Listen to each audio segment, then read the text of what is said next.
So hi everyone, আশা করি তোমরা সবাই খুব ভালোই আছো।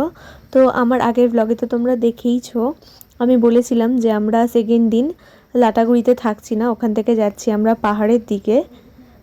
আর ঠিক যেমন কথা তেমনই কাজ, আমাদের সেকেন্ড দিনের ট্রিপটা হবে পাহাড়েই। আর আমরা যাচ্ছি আজকে ঝালংয়ে। আর অলরেডি এদিন থেকে পাহাড়ের ওয়েদার খুবই খারাপ ছিল, মানে খুবই বৃষ্টি ছিল পাহাড়ে। আর কিছু কিছু জায়গায় রাস্তা খুব খারাপ ছিল, কিন্তু কোনো রাস্তাই বন্ধ ছিল না। আমরা আস্তে আস্তে পৌঁছেও গিয়েছিলাম সেখানে। মেইন জায়গাতে আমরা এখনও পৌঁছোইনি, তার আগেই পাহাড়ের ভিউটা ঠিক এতটাই সুন্দর ছিল। তো আমরা ঝালংয়ে একটা হোমস্টেতে থাকবো, আর হোমস্টের বাইরের ভিউটা, মানে হোমস্টে থেকে পাহাড়ের ভিউটা নাকি খুবই সুন্দর।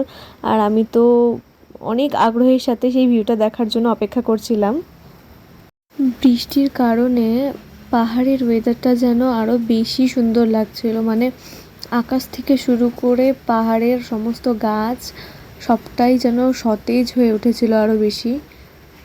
আমাদের হোমস্টের কিছুটা আগেই একটা সুন্দর বুদ্ধা টেম্পলও ছিল।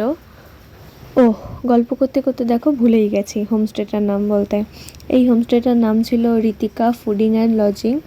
আর এই হোমস্টেটা একটু ভেতরে ছিল, কিন্তু হোমস্টেটা ছিল নদীর একদম কাছাকাছি। আর ফাইনালি আমাদের গন্তব্যস্থলে আমরা পৌঁছেও গিয়েছি। তো আমরা ঢুকেই প্রথমে আমাদের ফর্মালিটিসগুলো সব শেষ করে নিয়েছিলাম।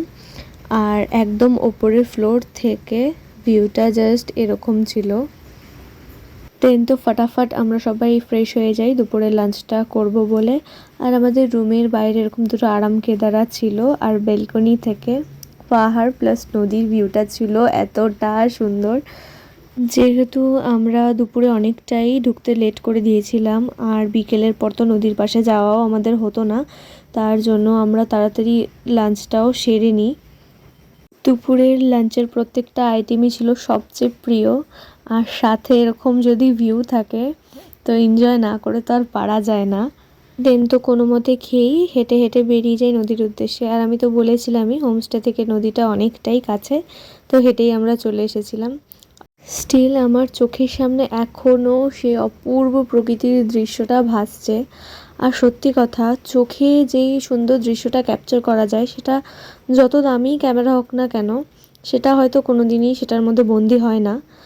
আর নদীর ধারে এই ফুটে থাকা কাশফুলগুলো জানান দিচ্ছিল যে মা আসছে।